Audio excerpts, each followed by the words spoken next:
주님의 이름으로 건강하시고 또 늘 행복한 삶을 사는 여러분들 되시기 바랍니다. 우리가 또 이렇게 알다시피 또 전국적으로 비가 엄청나게 많이 내려서 이것 때문에 재산 피해뿐만 아니라 또 인명 피해도 늘어나고 있는 그런 상황입니다. 어제 보니까 청주에 있는 그 오송 지하 터널 그 차도 그 물이 들어차서 무려 차가 15대가 빠져나오지 못하고 그 상황 속에서 그 안에 있는 사람들을 뭐 거의 다 돌아가실 수밖에 없는 것이죠. 그래서 그러한 어떤 그 비참한 그 현실을 보면서 또 그런 아픔을 당하는 그러한 가족들은 얼마나 가슴이 아플까 하는 생각이 듭니다. 더더구나 거기 차 버스 안에는 젊은 또그 사람들도 있었을 텐데 갑자기 그 죽음이 자기 그 눈앞에 닥쳤을 때 느꼈을 그 공포가 얼마나 컸을까 하면 참 우리의 그 마음이 무너지는 그러한 그 느낌을 받습니다. 모든 사람이 다 죽지만 그 죽음이 갑자기 그렇게 닥쳐올 줄 누가 예상을 하겠습니까? 그런데 분명한 것은 우리 인생의 그 종말이 있다는 거예요. 어느 누구도 예외 없이 여기에 있는 저도 언제 하나님께서 들어가시면 그 죽음이라고 하는 것이 한순간 우리에게 닥칠 수 있다 하는 것이죠. 그런데 성경은 우리에게 어떤 그 인생의 그 개인의 그 종말만 이야기하는 것이 아니라 이 세상 역사의 끝에도 종말이 있음을 말씀하고 계십니다. 애초에 하나님께서 만드신 그런 세상이고 하나님께서 그 크신 그 섭리 속에서 이 세상 역사를 이끌어 가시고 때가 되면 이 땅에 우리 주님께서 재림하셔서 온 세상을 심판하시고 영원한 하나님의 나라 천국을 이루시겠다라고 성경은 우리에게 가르쳐 주고 있습니다. 그러니까 인생의 종말만 있는 것이 아니라 우주적인 그러한 종말이 있음을 말씀해 주고 있다 하는 것이죠. 그렇기 때문에 우리가 요한계시록 17장, 18장을 통해서 이 땅에 우리 주님께서 재림하실 때 이 세상 나라로 상징되어지는 큰 성 바벨론과 그를 따르는 수많은 나라들, 그 민족들이 심판받을 것을 말씀하고 계십니다. 그 내용을 우리 주님께서 우리로 하여금 알기 쉽게 하기 위해서 비유를 들어서 상징을 통해서 우리에게 말씀해 주고 있는 것이죠. 그러니까 큰 성 바벨론으로 상징되어지는 것이 이제 그 화려한 옷을 입은 그 음료로 묘사가 되어졌고 이 음료가 타고 있는 붉은 그 짐승은 그를 따르는 수많은 나라들, 민족들을 의미하는 것입니다. 그러니까 이 세상의 가장 강력한 그 세력이라고 하는 큰 성 바벨론과 그 영향하에 있는 이 세상의 모든 나라들, 그 민족들이 궁극적으로 심판을 당할 것이고 우리 주님에 의해서 멸망을 당할 것이고 그리고 그들에 의해서 이 그 핍박받던 하나님의 그 백성들을 하나님께서 우리 주님께서 구원하실 것을 말씀해 주고 있다 하는 것이죠.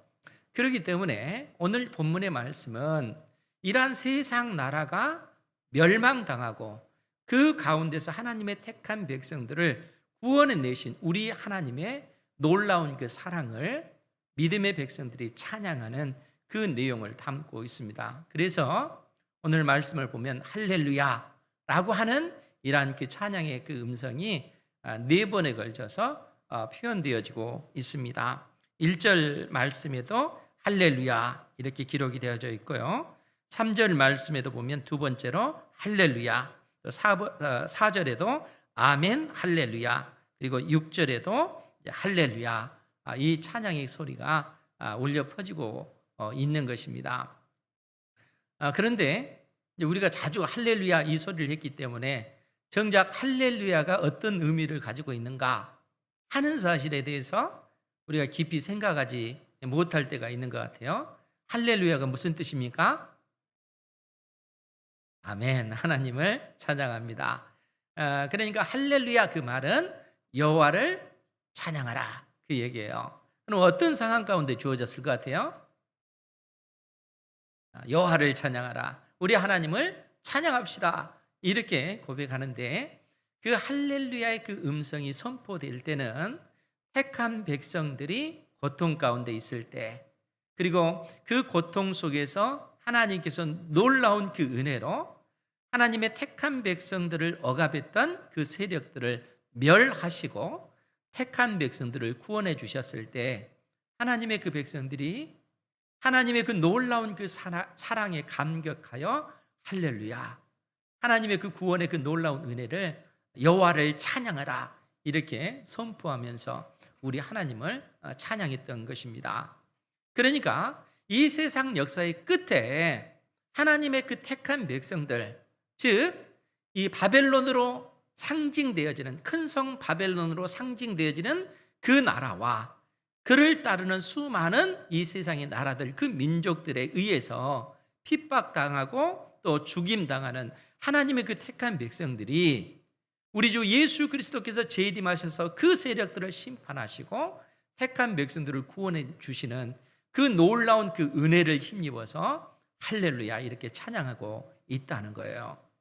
그래서 그 내용을 보다 구체적으로 우리가 살펴보면 첫 번째 할렐루야 그 내용이에요. 1절 말씀을 보면 이 일 후에 내가 들으니 하늘에 허다한 무리에 큰 음성 같은 것이 있어 이르되 할렐루야, 구원과 영광과 능력이 우리 하나님께 있도다. 그러니까 하나님께서 큰 성 바벨론과 그를 따르는 그 세상의 나라를 심판하시고 그 가운데 택한 백성들을 구원해 내셨다는 거예요.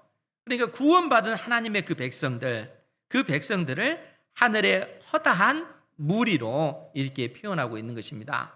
하늘의 허다한 무리는 창세 이후로 어린 양의 생명책에 기록된 모든 자들, 즉 예수님 믿고 구원받은 하나님의 백성의 그 총수를 하늘의 허다한 무리로 상징해서 이렇게 언급하고 있는 거예요. 그러니까 그 무리들이 무리의 큰 음성 같은 것이 있어 이르되 할렐루야, 여호와를 찬양하라, 구원과 영광과 능력이 우리 하나님께 있도다. 즉 하나님께서 크신 권세와 크신 능력으로 이 세상의 강력한 나라를 심판하시고 택한 백성들을 구원해 내셨다는 거예요.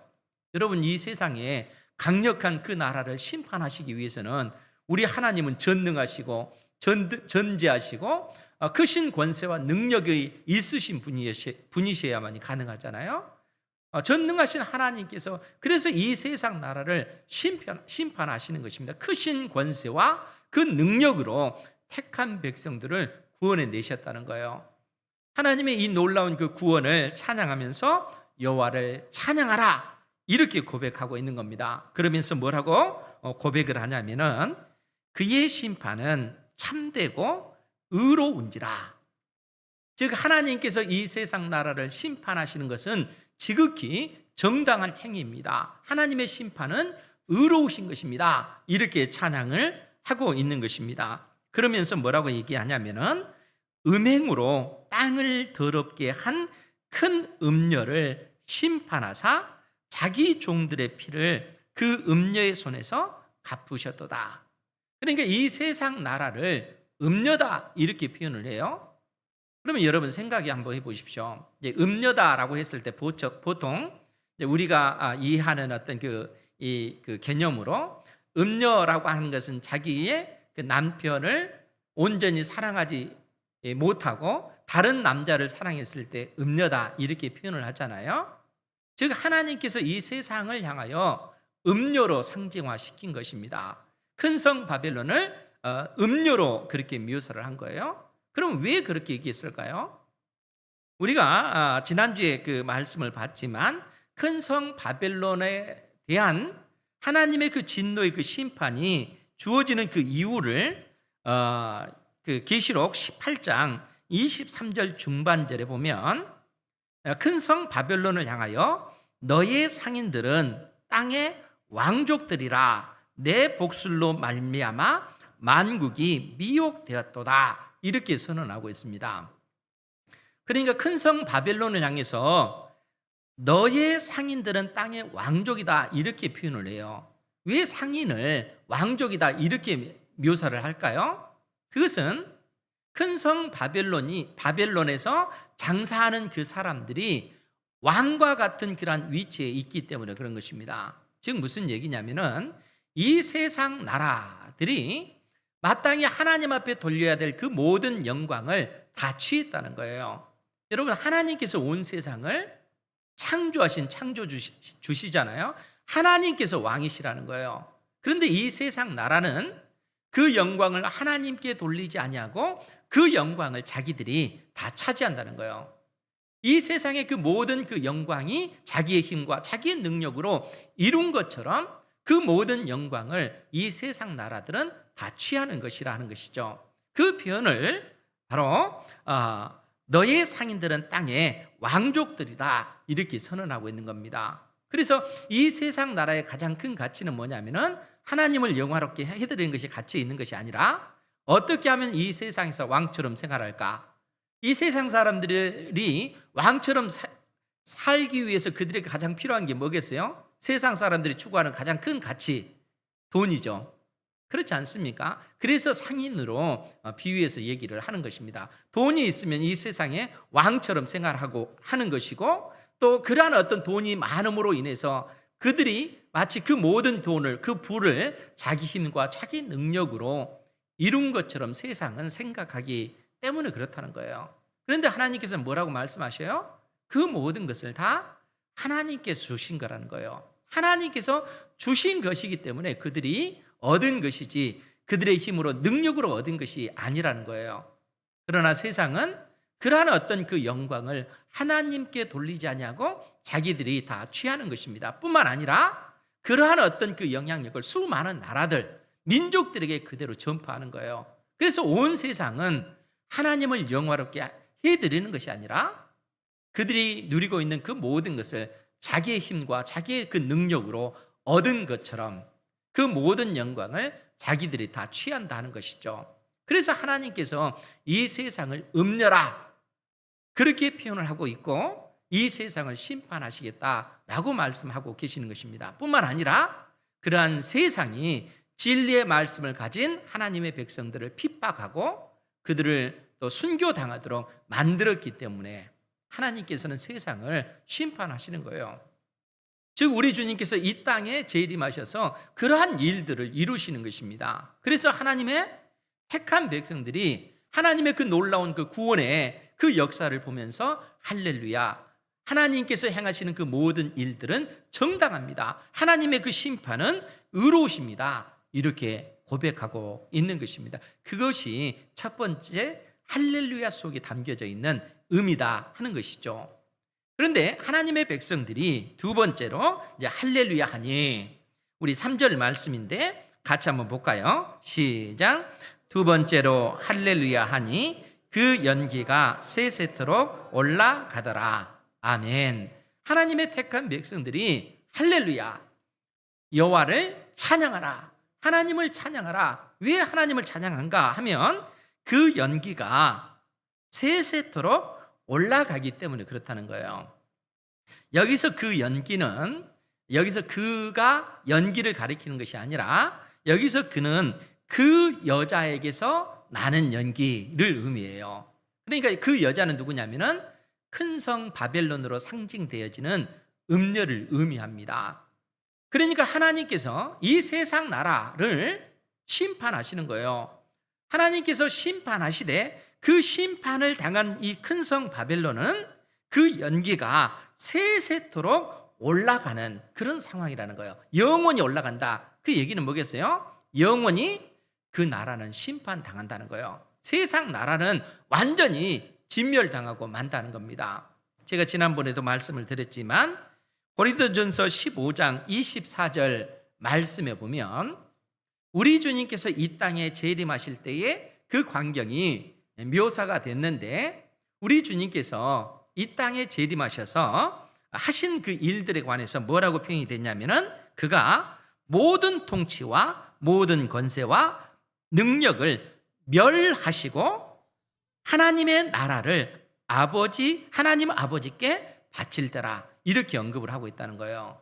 즉 우리 주님께서 이 땅에 재림하실 때 이 세상의 모든 통치, 이 세상의 모든 권세, 이 세상의 모든 그 능력을 멸하시겠다는 거예요. 즉 이 세상 나라를 멸하시고 이제는 하나님께서 하나님의 나라를 이 세상 역사 가운데 이루시겠다는 거예요.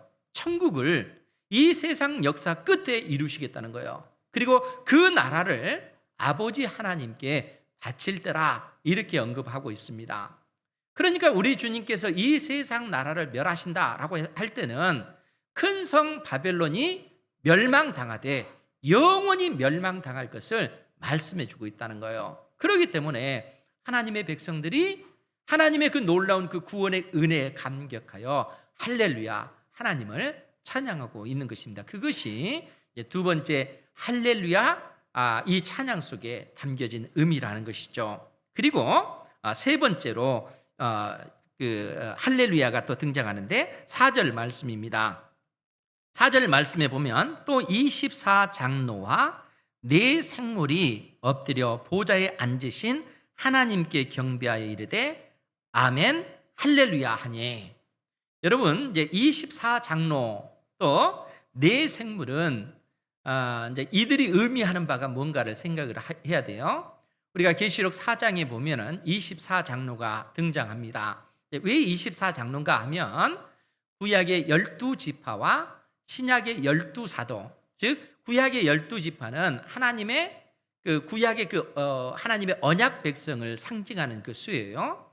그리고 12사도는 신약의 하나님의 그 백성들을 상징하는 수입니다. 24장로는 신구약 성경에 있는, 즉 창세 이후에 어린 양의 생명책에 기록된 모든 하나님의 백성의 총수를 상징하는 것이 24장로다 하는 것이죠. 그리고 네 생물은 하나님께서 지으신 모든 피조물을 상징하는 그 의미입니다. 그러니까 모든 피조물의 그 총칭을 이 네 생물로 지금 비유해서 말씀하고 있다 하는 것이죠. 그래서 24장로와 네 생물이 엎드려 보좌에 앉으신 하나님께 경배하여 이르되 아멘 할렐루야. 왜 아멘 할렐루야 이렇게 언급했겠어요? 아멘, 이 표현은 하나님께서 약속하신 그 모든 말씀이 우리 주 예수 그리스도께서 이 땅에 재림하심으로 온전히 다 성취되었습니다. 아멘 할렐루야, 이렇게 고백하고 있다는 거예요. 우리가 성경을 보면 구약 성경에 또 신약 성경에 하나님께서 약속하신 그 모든 약속들이 있잖아요.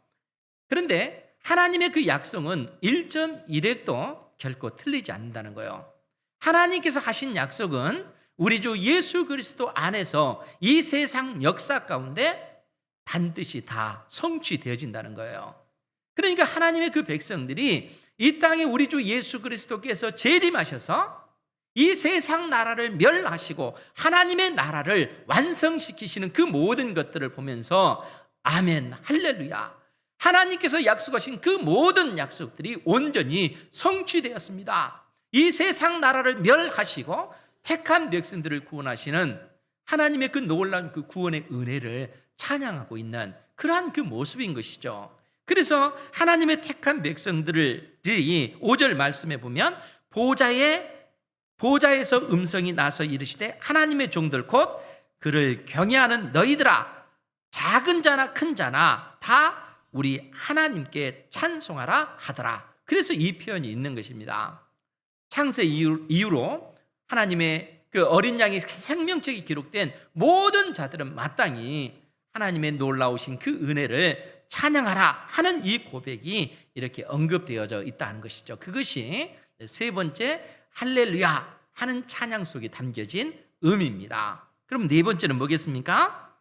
6절 말씀에 보면 또 내가 들으니 허다한 무리의 음성과도 같고 많은 물소리와도 같고 큰 우레소리와 같은 소리로 이르되 할렐루야 주 우리 하나님 곧 전능하신 이가 통치하시도다.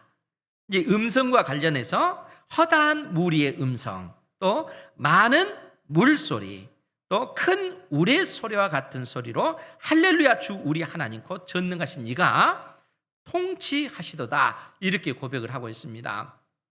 그러니까 허다한 무리, 물소리, 큰 우레소리는 하나님의 그 백성들의 허다한 수많은 하나님의 그 백성들을 이처럼 그 비유적으로 표현한 것입니다. 그만큼 많은 하나님의 구원받은 그 백성들이 할렐루야 주 우리 하나님 곧 전능하신 이가 통치하십니다, 우리를 다스리십니다 라는 그런 그 고백이에요. 무슨 의미겠습니까? 이제는 세상 나라는 완전히 없어지고 하나님의 나라가 이 땅에 이루어졌고 하나님 나라의 왕으로서 우리 주님께서 우리를 다스리십니다, 우리 하나님께서 우리를 통치하십니다 라고 하는 이러한 그 고백을 하고 있다는 거예요. 하나님의 그 나라가 이 땅에 완성되어졌습니다, 이루어졌습니다 라는 그러한 고백인 것이죠. 그러면서 그들이 기뻐하면서 연결시키는 그 비유가 뭐냐면은 7절 말씀이에요. 우리가 즐거워하고 크게 기뻐하며 그에게 영광을 돌리세. 어린 양의 혼인 기약이 이르렀고 그의 아내가 자신을 준비하였으므로 그에게 빛나고 깨끗한 세마포 옷을 입도록 허락하셨으니 이 세마포 옷은 성도들의 옳은 행실이로다 하더라. 여러분, 지금 무슨 말씀입니까? 우리 주님께서 온 세상을 통치하십니다, 우리 주님께서 완성하신 그 나라를 다스리십니다, 이렇게 고백하고 나서 어린 양 되시는 우리 주님과 어린 양의 신부, 어린 양의 아내에 관해서 지금 언급하고 있다는 거예요. 왜냐하면 온 세상을 통치하시는데 완성될 그 하나님의 그 나라에서 그 나라의 그 백성으로 부르심을 받은 사람들이 어린 양의 아내이기 때문에 그렇다는 거예요. 그래서 그 어린 양의 그 아내를 묘사하기를 8절에 있는 그 말씀을 보면 빛나고 깨끗한 세마포 옷을 입도록 허락하셨으니 이 세마포 옷은 성도들의 옳은 행실이로다, 이렇게 언급을 하고 있다는 거예요. 그러면 여러분, 어린 양의 아내가 무엇일까요? 물론 비유적인 그 표현이에요. 어린 양 대신 우리 주님과 또 어린 양의 아내인 이 땅의 택한 백성들, 교회를 상징하는 겁니다. 그것을 이 결혼 관계로, 혼인 관계로 비유를 해요. 왜냐하면 이 결혼이라고 하는 것은 언약 관계이기 때문에 그런 것입니다. 우리가 구약 성경을 보면은 하나님과 이스라엘 백성의 그 관계를 언약 관계잖아요. 그러니까 이 언약 관계를 결혼 관계로 묘사를 합니다. 그 결혼을 한다는 것은 뭐냐면은 남편은 아내를 위해서 생명을 버릴 줄 알아요. 아내를 위해서는 자기의 생명을 버려서까지도 아내를 사랑해야 됩니다. 아내 역시 남편을 사랑함에 있어서는 자기의 생명을 버릴 수 있어요. 그것이 언약 관계예요. 결혼의 그 의미가 그런 겁니다. 그러니까 이런 그 관계가 돼야 돼요. 부부는 정말 자기의 생명을 바쳐서 서로가 서로를 사랑하는 거예요. 그것이 언약 관계, 결혼 관계라는 거예요. 그래서 하나님께서는 우리와 하나님과의 그 관계, 어린 양과 어린 양의 신부의 관계를 그렇게 비유하고 있는 것입니다. 그러면 어린 양의 그 신부는 구체적으로 누구인가? 이 사실이 사실 궁금하잖아요. 그래서 계시록 21장 말씀에 보면, 우리 계시록 21장 9절 이하의 말씀을 볼게요. 계시록 21장 9절 이하의 말씀을 보면, 7 대접을 가지고 마지막 7 재앙을 담은 7 천사 중 하나가 나와서 내게 말하여 이르되 이리 오라. 내가 신부 곧 어린 양의 아내를 내게 보이리라 하고 성령으로 나를 데리고 크고 높은 산으로 올라가 하나님께로부터 하늘에서 내려오는 거룩한 성 예루살렘을 보이니. 그러니까 어린 양의 신부는 하늘에서 내려오는 새 예루살렘입니다. 땅에 있는 예루살렘이 아니에요. 하늘에서 내려오는 새 예루살렘으로 지금 비유하고 있는 거예요. 그러면서 뭐라고 얘기를 하냐면 11절 이하에 보면 하나님의 영광이 있어 그 성의 빛이 지극히 귀한 보석 같고 벽옥과 수정같이 맑더라. 크고 높은 성곽이 있고 12문이 있는데 문에 12천사가 있고 그 문들 위에 이름을 썼으니 이스라엘 자손 12지파의 이름들이라. 동쪽의 세 문, 북쪽의 세 문, 남쪽의 세 문, 서쪽의 세 문이니 그 성의 성곽에는 12기초석이 있고 그 위에는 어린 양의 12사도의 12 이름이 있더라. 그러니까 어린 양의 그 신부의 그 모습을 하늘에서 내려오는 새 예루살렘으로 건물로 비유를 하고 있는 거예요. 그런데 그 새 예루살렘 성은 정사각형의 그 모습이에요. 그리고 한 면에 3개의 문이 있는데 그 12개의 문이잖아요. 그 문의 이름은 12지파의 이름입니다.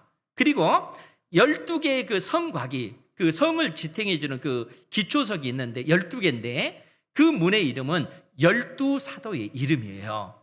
그럼 무슨 의미겠어요?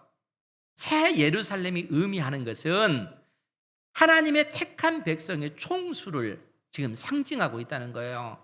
창세 이후로 어린 양의 생명책에 기록된 하나님의 백성의 모든 수, 구원받은 예수님 믿고 구원받은 하나님의 그 백성의 총수가 바로 어린 양의 신부다라고 지금 우리에게 말씀해 주고 있는 거예요. 그러니까 우리가 이해하기 쉽게끔 그렇게 설명해 주고 있는 것입니다. 그리고 그 어린 양의 그 신부를 향해서 오늘 본문의 말씀 19장 8절 말씀에 보면 그가 입었던 세마포 옷에 관해서 뭐라고 언급을 합니까? 그에게 빛나고 깨끗한 세마포 옷을 입도록 허락하셨으니, 이 세마포 옷은 흰 옷이에요. 그러니까 빛나고 깨끗한 흰 옷. 그럼 어떻게 해서 빛나고 깨끗한 옷이 되어졌습니까? 그것은 우리가 계시록 7장 14절 이하에 있는 표현대로 어린 양의 피로 그 옷이 깨끗하게 씻어졌기 때문에 그렇다는 거예요. 이처럼 세마포 옷이 깨끗하고 빛나는 그 이유는 어린 양의 피로 깨끗하게 씻겨졌기 때문에 그렇다는 거예요. 무슨 얘기입니까?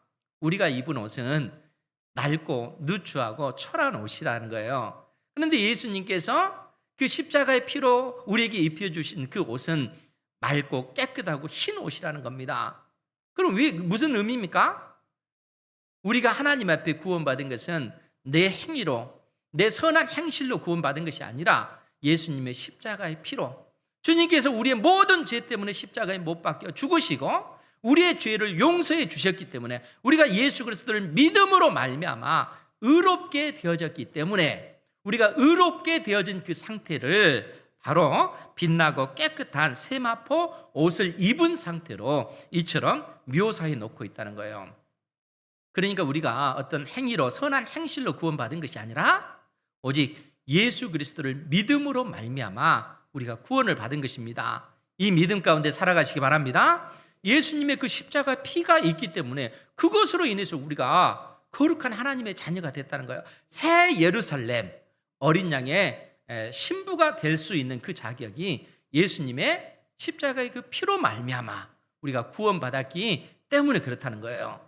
그런데 우리가 생각할 것이 있습니다. 그것이 뭐냐면은 8절 하반절에 보면 이 세마포 옷은 성도들의 옳은 행실이로다, 이렇게 표현하고 있다는 거예요. 이 세마포 옷은 성도들의 옳은 행실, 무슨 의미일까요? 우리가 예수 그리스도를 믿음으로 말미암아 구원을 받았다면은 구원의 그 증거가 나타나야 되는데 그것은 우리의 삶을 통하여 드러난다는 거예요. 내가 구원받은 하나님의 백성이요, 하나님 앞에 사랑받은 믿음의 자녀라는 것은 결국 우리의 그 삶의 행실을 통해서 나의 믿음이 있음이 증거되어진다는 것입니다. 여러분, 최근 들어서 이제 비가 많이 내리니까 제 동기 그 동료 목사님들 또 노예 목사님들, 특별히 이제 교회가 그 어떤 지하의 그 반지하나 이런 교회들은 물이 막 새잖아요. 이것 때문에 막 물을 푸는 그러한 그 이제 그 수고들을 하는데, 이제 우리 성도님들도 아시는 분은 아시겠지만 교육관 옆에 물이 새잖아요. 그래서 이제 우리 거기 이제 관리위원회에서 이제 조만간 정확하게 원인을 발견했으니까 이제 그 방수 작업을 한다고 합니다. 근데 물이 새니까 지난주 그 목요일 날 제가 마음에 염려가 되잖아요. 온밤 내내 비가 내리는데 이게 그 빗물이 많이 새가지고 교육관까지 흘러오면 어떡할까 염려가 돼가지고 이제 새벽에 좀 일찍 와서 딱 보니까 그 전날 참 그 하나님께서 천사를 보내셔가지고 그 물을 다 퍼내는 작업했을 뿐만 아니라 그 빗물이 한쪽으로 고여가지고 이 다라이에 다 들어갈 수 있도록 테이프로 비닐을 벽에다 딱 붙여가지고 테이프로 붙여가지고 그 물이 다라이로 딱 가게끔 그렇게 해놓은 거예요. 그런 분들이 계셔요. 그러니까 이걸 뭐 제가 시켰겠어요? 그렇지 않잖아요. 그 상황을 아시는 분들이 그냥 와서 그러한 일들을 하는 거예요. 그렇게 하고 나서 목사님, 권사님, 장로님, 제가 이 일을 했어요. 이렇게 합니까? 그러지 않잖아요. 그러니까 그냥 하나님 앞에서 그 일들을 행하는 것입니다. 우리의 믿음이 있으면 결국은 그렇게 드러난다는 거예요. 우리가 하나님의 자녀로 살아갈 때 우리가 사람들 앞에서 우리 자신을 드러내기 위해서 그러한 일들을 하는 것이 아니잖아요. 우리가 가지고 있는 그 신앙이 진실되다면 늘상 하나님 앞에서 우리가 그러한 일들을 행해 나간다는 거예요. 몸된 교회를 섬길 때 우리가 사람들 앞에 나 자신을 드러내기 위해서 그러한 일들을 합니까? 그렇지 않잖아요.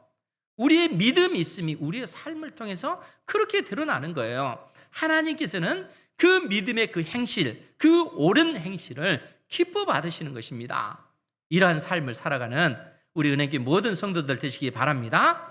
우리 하나님께서 이러한 그 믿음의 백성들을 이처럼 칭찬하시는 거예요. 그러면서 하나님께서 주의 천사를 통해서 또 뭐라고 말씀하시냐면은 9절 말씀에 보면 천사가 내게 말하기를 기록하라. 어린 양의 혼인잔치에 청함을 받은 자들은 복이 있도다. 천사가 사도 요한에게 하는 말이 기록해라. 그러면서 뭐라고 얘기했냐면 어린 양의 혼인잔치에 청함을 받은 자들은 복이 있다. 청함을 받은 자들은 누굽니까? 예수 그리스도를 믿고 구원받은 하나님의 자녀들이 다 청함을 받은 자들이라는 거예요.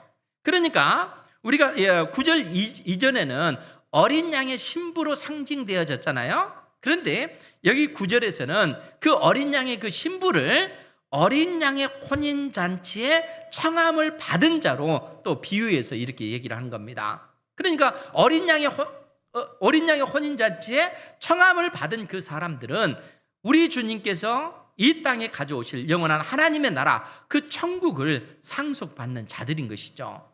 이 사람들은 오직 예수 그리스도를 믿음으로 말미암아 구원받은 하나님의 자녀들인 것이죠. 내 속에 믿음이 있음을 나의 삶을 통해서 증거하는 그러한 하나님의 택한 자녀들이 바로 청함을 받은 자들이라는 거예요.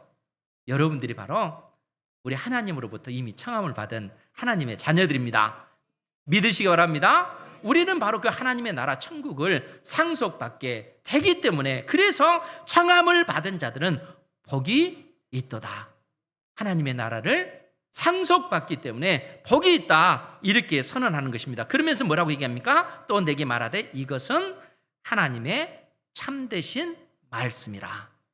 하나님의 참되신 말씀이라고 하는 얘기는 하나님께서 하신 이 약속은 반드시 역사 가운데 이루어질 것이다. 성취되어질 것이다. 주님께서 이 땅에 재림하실 때 하나님께서 약속하신 그 모든 약속들은 반드시 다 이루어질 것이다. 말씀하고 있는 것입니다.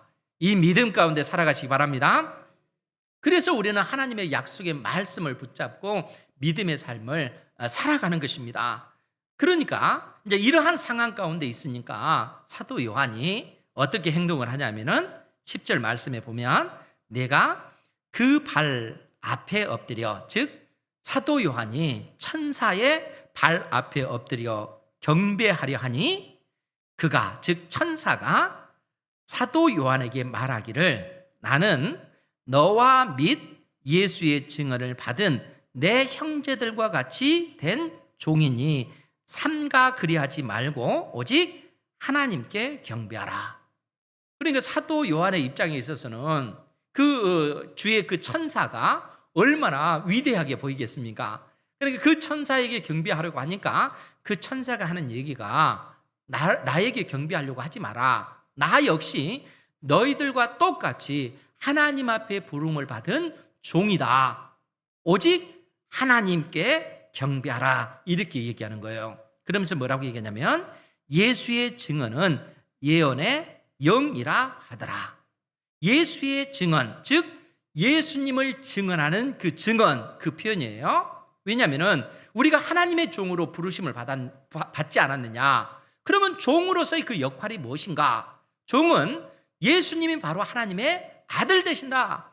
예수님께서 우리의 모든 죄와 허물 때문에 십자가에 못 박혀 죽으시고 죽음의 권세를 깨뜨리시고 부활하신 하나님의 아들이십니다. 누구든지 예수 그리스도를 믿기만 하면 하나님의 자녀가 될 뿐만 아니라 우리 주님께서 약속하신 그 하나님의 나라를 상속받는 하나님의 자녀입니다. 이 사실을 증언할 그 증언자는 바로 종인 우리라는 거예요. 그래서 예수의 증언은 예언의 영이라, 즉 예수님의 하나님의 아들 되시다 하는 사실을 증언하신 것은 예언의 영이신 성령께서 이 일을 하신다. 우리는 단지 성령 하나님의 부르심을 받아서 쓰임 받아서 성령 하나님의 도구로서 예수가 바로 하나님의 아들이십니다 증언할 종일 뿐이라는 거예요. 우리 자신을 내세울 수 있는 그런 존재가 아니라는 겁니다. 우리는 철저하게 하나님 앞에 마땅히 우리가 해야 할 일을 한 것뿐입니다 라고 고백하는 존재들이 우리라는 거예요. 여러분, 세상 나라로 상징되어지는 큰 성 바벨론은 하나님의 영광을 탈취하잖아요. 하나님께 돌려야 될 그 영광을 그들이 다 가로채잖아요. 그러나 예수 그리스도를 믿는 사람들은 어떻게 해야 됩니까? 우리의 본분을 잘 깨달아 알라 하는 것이죠. 우리가 예수 그리스도를 증언하지만 실상 그 증언을 유효하게 만드시는 분은 내 안에 계신 진리의 성령이라는 거예요. 우리가 열심히 주의 몸된 교회를 위해서 충성하고 헌신하지만 우리는 열심히 하고 나서 내가 한 것이 아닙니다. 하나님의 은혜로 한 것뿐입니다. 나는 마땅히 종으로서 해야 할 일을 한 것뿐입니다. 이렇게 고백해야 된다는 거예요. 그것이 하나님의 자녀의 모습이라는 거예요. 그것이 어린 양의 신부로서 가져야 될 신앙의 자세라는 겁니다. 이 진리를 우리가 붙잡아야 하지 않겠습니까?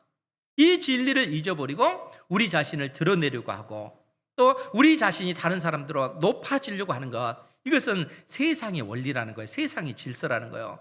우리 주님께서는 우리에게 그렇게 가르치지 않으셨다는 거예요. 철저히 우리 주님께서는 십자가를 지시고 가신 거예요. 그리고 우리에게 자기 십자가를 지고 나를 따르라 그렇게 말씀하시잖아요. 우리 주님께서는 철저히 낮아지셔서 십자가에 못 박혀 죽으신 것입니다. 그것이 예수 그리스도를 믿는 하나님의 자녀들의 삶의 모습이라는 겁니다. 우리 주님께서 걸어가셨던 그 길을 우리 역시 그 길을 걸어감으로 우리의 삶을 통해서 우리 하나님을 영화롭게 해드리는 그러한 삶을 사는 우리 은행교회 모든 성도 되기를 주님의 이름으로 축원드립니다. 기도하겠습니다. 거룩하신 아버지 하나님, 귀한